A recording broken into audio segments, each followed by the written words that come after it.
नमस्कार दोस्तों, यूपीएससी अखाड़ा में आपका स्वागत है। दोस्तों आज के जो हमारे टॉपिक्स हैं ये है फिस्कल पॉलिसी, ठीक है, components and types of fiscal policy, government budget and its components और कुछ डेफिसिट्स देखेंगे हम, जैसे कि fiscal deficit, primary deficit, revenue deficit, effective revenue deficit, monetise deficit और लास्ट में हम देखेंगे कि अगर जो फिस्कल डेफिसिट है ये अगर बढ़ जाता है काफ़ी तो इसके क्या एडवर्स इंपैक्ट होते हैं।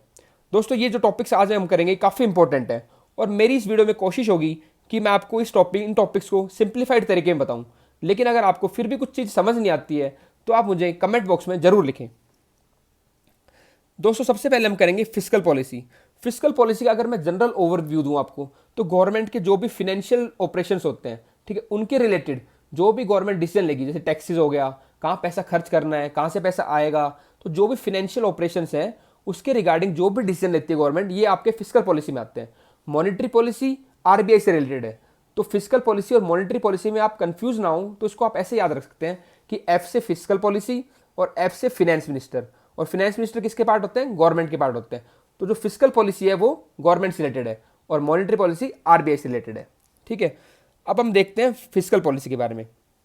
Fiscal policy is a set of government decisions regarding taxation, expenditure, subsidies and other financial operation. तो फिस्कल पॉलिसी क्या है? गवर्नमेंट के डिसीजंस हैं कि भाई कहाँ कहाँ टैक्सेस लगाने हैं, कितने कितने लगाने हैं, ठीक है, कहाँ से कहाँ पैसा खर्च करना है, कैसे सब्सिडीज बांटने हैं। तो जो भी फिनेंशियल ऑपरेशन है गवर्नमेंट के, उसके रिगार्डिंग जो भी डिसीजन आते हैं वो सब फिस्कल पॉलिसी के अंदर आते हैं। Fiscal policy is the means by which government adjust its spending levels, expenditure and tax rates to monitor and influence a nation economy. तो फिस्कल पॉलिसी के थ्रू ही गवर्नमेंट अपने जो टैक्सेशन और एक्सपेंडिचर है उसको एडजस्ट करती है कि पर्टिकुलर ईयर में हमारी क्या पॉलिसी होनी चाहिए, कितना हमारे एक्सपेंडिचर करना चाहिए और कितना हमें पैसा कमाना चाहिए। Government by increasing or decreasing tax levels can and public spending can influence inflation rate, GDP growth and employment generation। हमारी पहली वाली वीडियो जो कि बेसिक कंसेप्ट ऑफ इकोनॉमिक्स की है, उसके अंदर मैंने आपको बता रखा है कॉन्ट्रैक्शनरी और एक्सपेंशनरी पॉलिसी के बारे में। तो इसमें भी यही, उसमें मैंने आपको यही बताया था कि गवर्नमेंट चाहे तो अपनी या तो कॉन्ट्रैक्शनरी पॉलिसी करे या एक्सपेंशनरी फिस्कल पॉलिसी करे, तो उसके थ्रू क्या कर सकती है? जीडीपी को इन्फ्लुएंस कर सकती है, इन्फ्लेशन को भी और एम्प्लॉयमेंट को भी। ये कैसे करेगी? मान लो गवर्नमेंट ने एक्सपेंशनरी पॉलिसी ली है, उसमें क्या करेगी गवर्नमेंट? टैक्स रेट्स कम कर देगी, यानी कि आपके टैक्सेस कम कर देगी। जैसे कि आप अगर आप 1 लाख रुपए टैक्स भरते हो मान लो, अगर आपको 50,000 टैक्स भरना पड़े, गवर्नमेंट ने अपने टैक्स कम कर दिए, तो आपके पास क्या आएगा? स्पेंडिंग लेवल आपकी बढ़ जाएगी, आप 50,000 वो इकोनॉमी में खर्च करोगे, ठीक है। तो उससे क्या होगा? गवर्नमेंट इकोनॉमी में बूस्ट मिलता है। ऐसे ही अगर गवर्नमेंट ने अपना स्पेंडिंग बढ़ा दी है एक्सपेंसिव पॉलिसी, फिस्कल पॉलिसी के अंदर, तो उसमें क्या हुआ? गवर्नमेंट ने इंफ्रास्ट्रक्चर प्रोजेक्ट्स क्रिएट किए। जब गवर्नमेंट इंफ्रास्ट्रक्चर बनाती है तो मटेरियल की डिमांड बढ़ती है, फिर इकोनॉमी में डिमांड बढ़ी, साथ साथ एम्प्लॉयमेंट भी जनरेट होती है। तो गवर्नमेंट का जो ये टूल है फिस्कल पॉलिसी, ये काफ़ी इंपॉर्टेंट टूल है जो कि इन्फ्लेशन, जीडीपी ग्रोथ और एम्प्लॉयमेंट को कंट्री के अंदर क्या करता है? इन्फ्लुएंस करता है। इन्फ्लेशन को कैसे इन्फ्लुएंस कर सकता है? अगर एक्सपेंशनरी पॉलिसी है, ठीक है, गवर्नमेंट ने लोगों के पास काफ़ी पैसा दे दिया है, ठीक है, और काफ़ी लोग स्पेंड कर रहे हैं, तो इन्फ्लेशन क्या होता है? इससे बढ़ जाता है। फिर गवर्नमेंट क्या करती है? कॉन्ट्रैक्शनरी पॉलिसी लेके आती है, जिससे मनी सप्लाई गवर्नमेंट कम करती है, फिर इन्फ्लेशन थोड़ा कंट्रोल होता है। तो इन्फ्लेशन, जीडीपी, एम्प्लॉयमेंट और बाकी काफ़ी पैरामीटर है, मैक्रो इकोनॉमिक पैरामीटर्स, जो फिस्कल पॉलिसी इन्फ्लुएंस कर सकती है। Fiscal policy is related to raising and spending money in quantitative and qualitative terms. अब आपको ये बात याद रखनी है, जो फिस्कल पॉलिसी के अंदर गवर्नमेंट केवल ये डिसाइड नहीं करती कि कितना आएगा, बल्कि कैसे आएगा पैसा या कैसे जाएगा। तो क्वालिटी और क्वांटिटी दोनों पे फोकस किया जाता है कि मान लो क्वांटिटी में कितना पैसा आना है या कितना पैसा खर्च करना है, ठीक है। क्वालिटेटिव का मतलब क्या है कि हम कैसे स्पेंड कर रहे हैं या कैसे पैसे रेज कर रहे हैं, फॉरेन से ले रहे हैं, ठीक है, डोमेस्टिक से ले रहे हैं, डोमेस्टिक में कैसे ले रहे हैं, आरबीआई से ले रहे हैं, ठीक है, प्राइवेट से ले रहे हैं, पब्लिक से ले रहे हैं, या खर्चा हम कहाँ कर रहे हैं, ठीक है। ये सारी चीज़ें आपके किस में आएगी? अगर मान लो आप खर्चा कर रहे हो रेवेन्यू में ज़्यादा, यानी कि डे टू डे एक्सपेंडिचर ज़्यादा कर रहे हो, या कैपिटल में ज़्यादा कर रहे हो, इंफ्रास्ट्रक्चर के कर रहे हो, आप सब्सिडीज़ के लिए कर रहे हो, तो क्वांटिटी के साथ साथ क्वालिटी भी हम किस में देखते हैं? फिस्कल पॉलिसी के अंदर देखते हैं। हमारी फिस्कल जो पॉलिसी होती है इसके ऑब्जेक्टिव्स क्या क्या होते हैं? ये होते हैं इक्विटी, सोसाइटी में इक्विटी आए हमारी कंट्री में, ठीक है, इकोनॉमिक ग्रोथ प्रमोट हो, प्राइस स्टेबिलिटी रहे, प्राइस भी ज़्यादा हाई ना हो जाए, एम्प्लॉयमेंट जनरेट हो। ये हमारे ऑब्जेक्टिव्स हैं आपके फिस्कल पॉलिसी के। Fiscal policy can achieve important public policy goals, और फिस्कल पॉलिसी के थ्रू हम पब्लिक पॉलिसी गोल्स अचीव करते हैं, जैसे कि growth, equity, promotion of small scale industries, encouragement to agriculture export promotion, infrastructure development. अपनी policies के थ्रू ही गवर्नमेंट चाहे तो क्या कर सकती है, डिफरेंट सेक्टर्स को प्रमोट कर सकती है, उनको टैक्स इंसेंटिव देकर, ठीक है, इंडस्ट्रीज को उसमें प्रमोट करके, ठीक है, या फिर इंफ्रास्ट्रक्चर डेवलपमेंट करके। तो ये फिस्कल पॉलिसी के थ्रू डिफरेंट सेक्टर्स भी हमारी इकोनॉमी के वो भी क्या होते हैं, प्रमोट होते हैं। अब हम देखते हैं डिफरेंट कंपोनेंट्स और टाइप्स ऑफ फिस्कल पॉलिसी। तो कंपोनेंट्स की बात करें तो हम मोटा मोटा देखते हैं वही है कि कहाँ पैसा आ रहा है और कहाँ पैसा जाता है, ठीक है। और अगर कुछ पैसा जो हमारे पास हमने खर्च ज़्यादा कर दिया है, फिर हमें उसके लिए क्या करना पड़ता है, बोरो करना पड़ता है। तीन कंपोनेंट आएंगे। पहला टैक्सेशन, तो टैक्सेशन से गवर्नमेंट क्या करती है, पैसे आता है गवर्नमेंट के पास।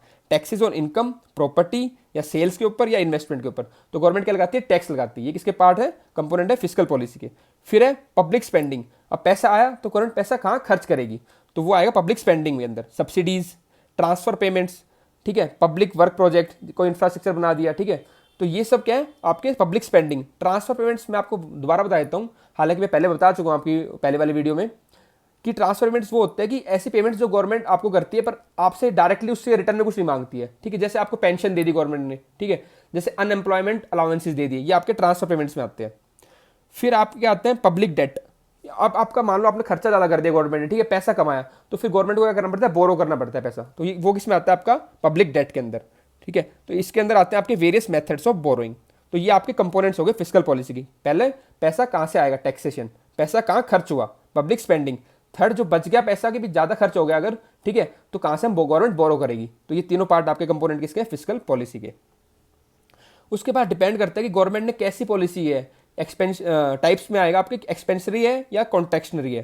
तो एक्सपेंसरी फिस्कल पॉलिसी के अंदर आप गवर्नमेंट अपनाती है जब गवर्नमेंट को इकोनॉमी के अंदर बूस्ट लानी हो, डिमांड क्रिएट करनी हो, ठीक है, तो इसमें मनी सप्लाई बढ़ जाती है। तो इसमें गवर्नमेंट क्या करती है, गवर्नमेंट अपनी स्पेंडिंग बढ़ाती है। जैसे मैंने आपका एग्जांपल दिया था इंफ्रास्ट्रक्चर वाला, अगर गवर्नमेंट बहुत सारे इंफ्रास्ट्रक्चर प्रोजेक्ट्स लेके आएगी, ठीक है, तो मटेरियल की डिमांड बढ़ेगी, ब्रिक्स की मान लो, ठीक है, सीमेंट की बढ़ लो, ठीक, आयरन एंड स्टील, इन सब की डिमांड बढ़ेगी। तो इससे क्या इकोनॉमी में बूस्ट मिलेगा, साथ साथ एम्प्लॉयमेंट भी जनरेट होगी। तो एक्सपेंसरी पॉलिसी के अंदर गवर्नमेंट अपना एक्सपेंडिचर बढ़ाती है और टैक्सेस को कम कर देती है। टैक्सेस को कम करने से क्या होगा, लोगों की स्पेंडिंग पावर बढ़ती है, ठीक है। ऐसे कॉन्ट्रैक्शनरी फिस्कल पॉलिसी में क्या होता है, इसके अपोजिट होता है। गवर्नमेंट अपनी स्पेंडिंग कम कर देगी, ठीक है, तो उससे फिर डिमांड क्या होगी, कम होगी, इन्फ्लेशन से कंट्रोल हो जाता है। और फिर दूसरा क्या होता है, कॉन्ट्रैक्शन में आपके टैक्सेस बढ़ा देती है गवर्नमेंट। फिर अगर आपके टैक्सेस बढ़ जाएंगे, फिर आपके पास पैसा कम होगा और आप स्पेंड कम करेंगे। तो ये आपकी दो टाइप्स की होगी फिस्कल पॉलिसी, एक्सपेंशनरी और कॉन्ट्रैक्शनरी। अब हम देखते हैं गवर्नमेंट का बजट और उसके कंपोनेंट्स पढ़ेंगे हम। तो आर्टिकल 112 ऑफ द कॉन्स्टिट्यूशन है, ये आपको बताता है बजट के बारे में, ठीक है। तो एक्जैक्टली वर्ड बजट तो मेंशन नहीं है इसमें, एनुअल फाइनेंशियल स्टेटमेंट मेंशन है आर्टिकल के अंदर। तो budget is the annual financial statement containing estimated revenues and expenditure for the next financial year. और बजट में क्या बताती है गवर्नमेंट कि आने वाले ईयर में एस्टिमेटेड, कि हाँ भी इतना एस्टिमेट हम कर रहे हैं कि इतना पैसा आएगा और इतना पैसा हम यहाँ खर्च करेंगे। तो डिफरेंट हेड्स के अंदर क्या क्या कहाँ से पैसा आएगा और कहाँ हम पैसा खर्च करेंगे, ये गवर्नमेंट बजट में बताती है। The budget must distinguish expenditure on the revenue account from other expenditure. एक बात और ध्यान रखनी है गवर्नमेंट को बजट बनाते हुए कि जो रेवेन्यू एक्सपेंडिचर है वो बाकी हेड से अलग दिखाया जाए।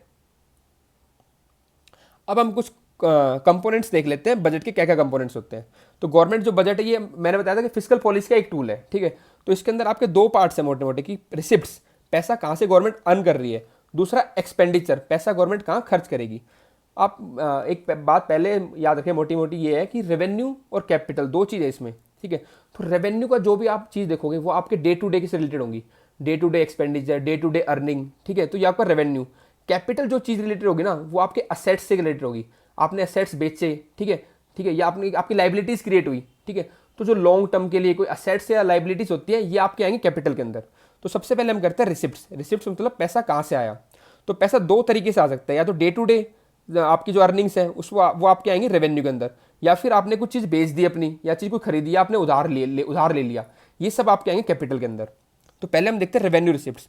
तो रेवेन्यू रिसिप्ट्स के अंदर दो चीज़ें, टैक्स रेवेन्यू और नॉन टैक्स। तो पैसा आपके पास टैक्स से आया तो या तो फिर टैक्स दो टाइप के हो सकते हैं, डायरेक्ट टैक्स जैसे इनकम टैक्स हो गया, या इनडायरेक्ट टैक्स जैसे जीएसटी हो गया, ठीक है। नॉन टैक्स में टैक्स के अलावा जो बाकी डे टू डे के तरीके से पैसा आया, जैसे आपके इंटरेस्ट रिसिप्ट्स। तो गवर्नमेंट ने अगर किसी को लोन दे रखा है, ठीक है, उससे जो इंटरेस्ट आ रहा है वो आपका किसके अंदर आएगा, नॉन टैक्स रेवेन्यू के अंदर आएगा, रेवेन्यू रिसिप्ट्स के अंदर, ठीक है। अगर जो लोन है, लोन जितने भी पार्ट आएंगे वो आपके आएंगे कैपिटल के अंदर, लेकिन उससे जो इंटरेस्ट आया है वो किस में आएगा, आपका रेवेन्यू के अंदर। अब देखते हैं रेवेन्यू के अंदर ही नॉन टैक्स के अंदर dividends and profits of PSUs. तो जो भी गवर्नमेंट की पीएसयूज हैं तो वो तो कैपिटल असेट्स है गवर्नमेंट की, वो कैपिटल का पार्ट है। लेकिन गवर्नमेंट ने अगर उनको बेचा या ठीक है या कुछ खरीदा तो वो कैपिटल में अंदर आएगा, पीएसयूज पब्लिक सेक्टर यूनिट्स। लेकिन अगर उससे कोई प्रॉफिट आ रहा है या कोई डिविडेंड आ रहा है वो किसका पार्ट आएगा, रेवेन्यू का, ठीक है। तो वो किसमें आएगा, आपका रेवेन्यू रिसिप्ट्स के अंदर। या गवर्नमेंट ने कोई फीस लगाई या कोई फाइन लगाया, ये सब आपके रेवेन्यू के पार्ट है। उसके बाद grant in aid internationally, internationally government ने अगर ग्रांट इन एड मिली है, गवर्नमेंट को ग्रांट मिली कहीं से, तो वो सब किसके अंदर आएगा, रेवेन्यू रिसिप्ट्स के अंदर। अब हम देखते हैं कैपिटल रिसिप्ट्स के अंदर। तो कैपिटल रिसिप्ट कैसे आ सकती है गवर्नमेंट, या तो गवर्नमेंट ने उधार ले लिया किसी से, ठीक है, या आपने जो असेट्स है उनको बेच दिया। तो कैपिटल रिसिप्ट्स में कहते हैं they are creating, they create liabilities, या तो लाइबिलिटी क्रिएट कर दी, जैसे लोन ले लिया तो लाइबिलिटी क्रिएट होगी, या फिर रिड्यूस फाइनेंशियल असेट्स, गवर्नमेंट अपने फाइनेंशियल असेट्स बेच दिए, ठीक है। तो इसमें आप क्या कर सकते हो, लोन्स ले सकते हो आप, ठीक, गवर्नमेंट लोन ले सकती है। तो लोन क्या हो गया इसका, गवर्नमेंट की लाइबिलिटी क्रिएट होगी, प्लस गवर्नमेंट के पास पैसा तो आ गया, तो रिसिप्ट्स तो है ही, कैपिटल है, और ठीक है, तो पैसा आ गया। और दूसरा पैसा कैसे आ सकता है गवर्नमेंट के पास, गवर्नमेंट ने अपने डिसइन्वेस्टमेंट कर दिया, अपने जो पीएसयूज है उनमें से अपने शेयर बेच दिए, ठीक है। तो ये सब आपके किस में आएंगे, आपके कैपिटल रिसिप्ट्स के अंदर आएंगे। अब हम देखते हैं एक्सपेंडिचर। तो पैसा आ गया, अब खर्चा गवर्नमेंट कहाँ करती है, तो खर्चे भी दो तरीके से करती है गवर्नमेंट, रेवेन्यू एक्सपेंडिचर और कैपिटल एक्सपेंडिचर। रेवेन्यू एक्सपेंडिचर फिर वो आएगा कि डे टू डे एडमिनिस्ट्रेशन पे जो गवर्नमेंट खर्चा करती है। कैपिटल क्या होता है, जो आपके असेट्स है, ठीक है, वो आपने उनको उन पे जो खर्चा, असेट्स क्रिएशन में जो खर्चा करते हैं वो आता है कैपिटल के अंदर।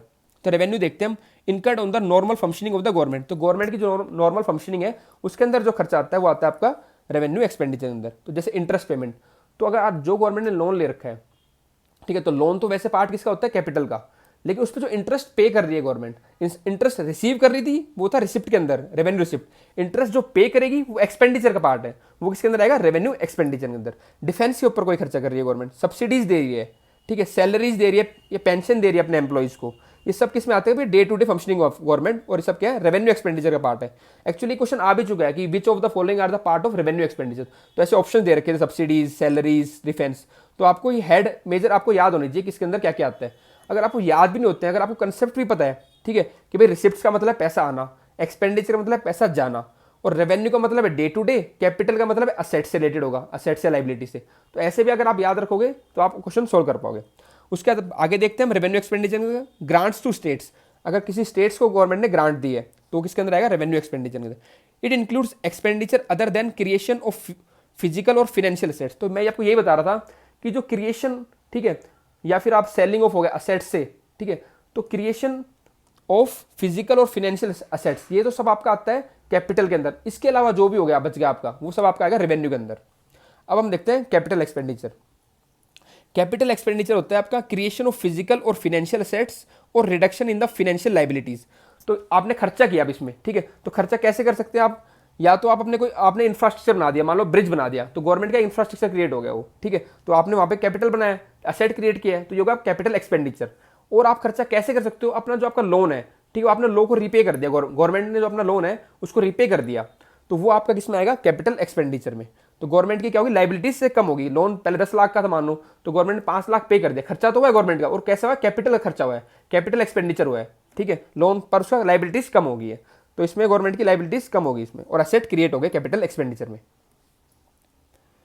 अब हम देखते हैं डिफरेंट डेफिसिट्स होते हैं गवर्नमेंट के। तो डेफिसिट्स से आपको मैं बताना चाहूँगा, जैसे कि गवर्नमेंट क्या हुआ, कुछ पैसा गवर्नमेंट ने रिसीव किया टैक्सेशन या अदर मीन्स के थ्रू, ठीक है, और कुछ पैसा गवर्नमेंट ने खर्च कर दिया। मान लो आप गवर्नमेंट ने 10 रुपये खर्च किए, ठीक है, और पैसे गवर्नमेंट के पास 8 ही आए, 8 रुपीज़ ही आए, तो दो जो बच गया बीच का वो होता है डेफिसिट, ठीक है। तो अब अलग अलग हेड के अंदर अलग अलग डेफिसिट होते हैं, वो मैं आपको समझाऊंगा। सबसे पहले हम देखते हैं फिस्कल डेफिसिट। तो फिस्कल डेफिसिट क्या होता है, टोटल एक्सपेंडिचर, जितना भी गवर्नमेंट का एक्सपेंडिचर है वो माइनस रेवेन्यू रिसिप्ट्स। रिसिप्ट्स में देखो एक्सपेंडिचर से सारा लिया है फिस्कल डेफिसिट के अंदर, लेकिन रिसिप्ट्स के अंदर सारी रिसिप्ट्स नहीं लेंगे हम, ठीक है, रेवेन्यू वाली तो सारी ले लेंगे, लेकिन कैपिटल वाले में कौन सी लेंगे, non debt creating capital receipts. अब देखो डेट क्रिएटिंग और non debt creating capital receipts क्या होती है बताता हूँ आपको मैं।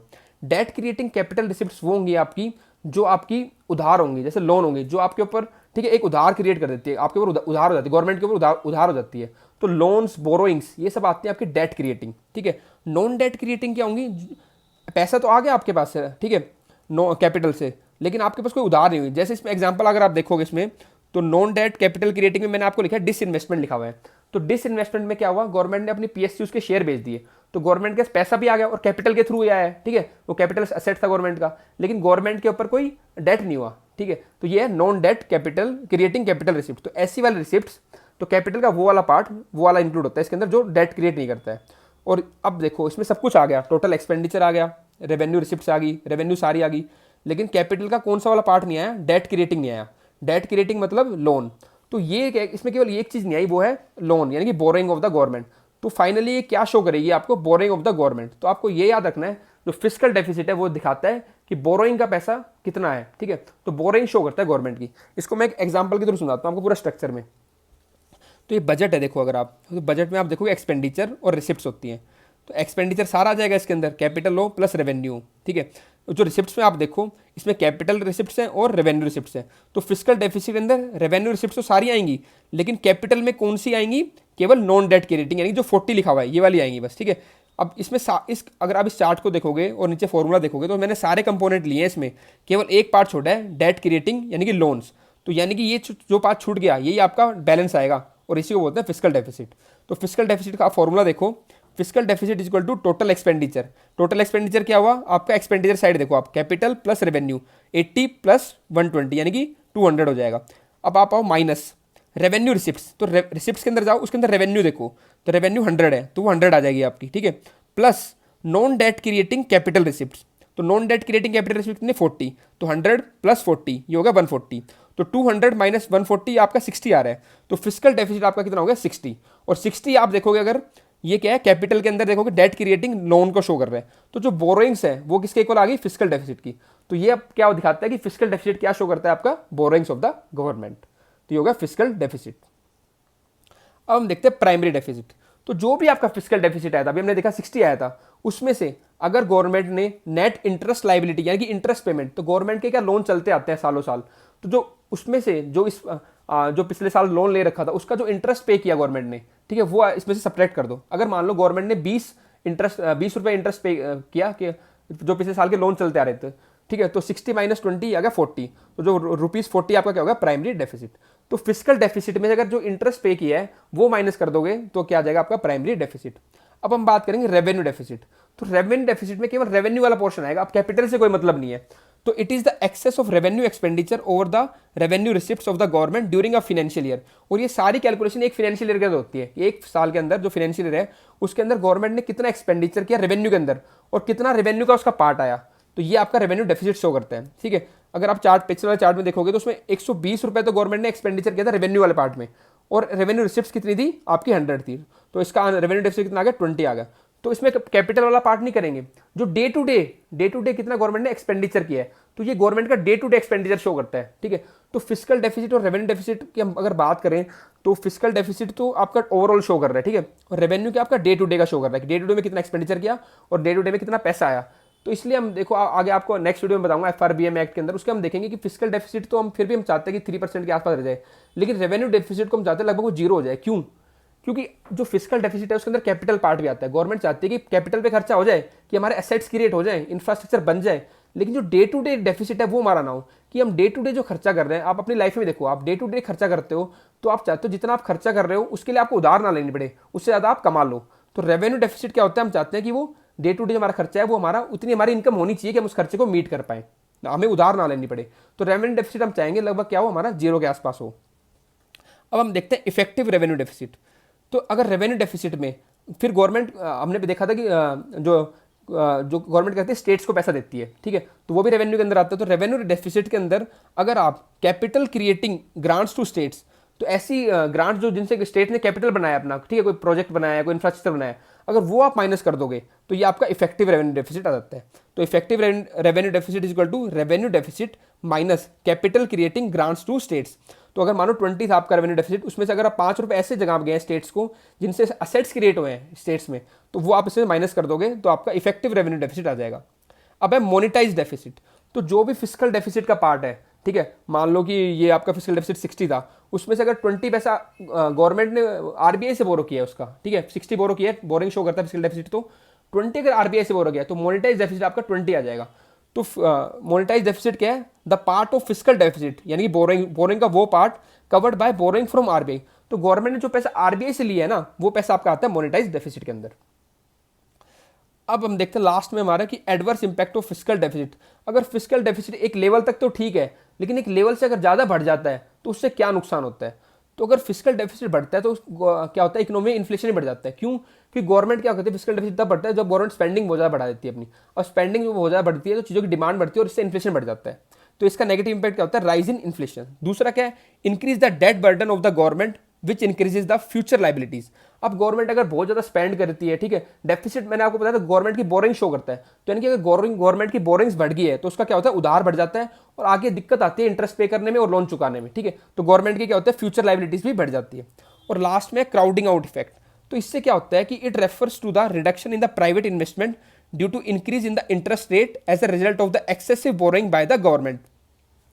तो गवर्नमेंट अगर बहुत ज़्यादा बोरिंग कर रही है, तो अगर मानो पैसा लिमिटेड है मार्केट में, तो गवर्नमेंट अगर बोरिंग कर रही है तो इंटरेस्ट रेट क्या करता है, बढ़ते जाते हैं, क्योंकि उसके पैसे की डिमांड बढ़ जाती है। अगर मानो पहले इंटरेस्ट रेट था 8%, तो 8% पे प्राइवेट भी लोन ले रहा था, गवर्नमेंट भी लोन ले रही थी, लेकिन गवर्नमेंट ने अपनी बोरिंग बढ़ाई बढ़ाई बढ़ाई और इंटरेस्ट रेट बढ़ता बढ़ता क्या हो गया, 14 पे आ गया। और 14 पे काफ़ी प्राइवेट इंडिविजुअल्स के लिए अफोर्डेबल नहीं होता लोन ले पाना, बल्कि गवर्नमेंट अपना प्रिंट करके या कैसे भी करके अपना फिर भी लोन ले रही है, ठीक है। तो गवर्नमेंट अगर लोन ले रही है बहुत ज़्यादा हाई इंटरेस्ट रेट पे, तो प्राइवेट उस टाइम अफोर्ड नहीं कर पाता है। तो इससे क्या होता है, प्राइवेट इन्वेस्टमेंट मार्केट से क्राउड आउट हो जाती है। इस इफेक्ट को बोलते हैं क्राउडिंग आउट इफेक्ट। ठीक है दोस्तों, इस वीडियो में इतना ही। फिर भी अगर आपको कोई कंसेप्ट समझ नहीं आया तो आप मुझसे कमेंट बॉक्स में जरूर पूछ सकते हैं, ठीक है। ठीक है दोस्तों, धन्यवाद।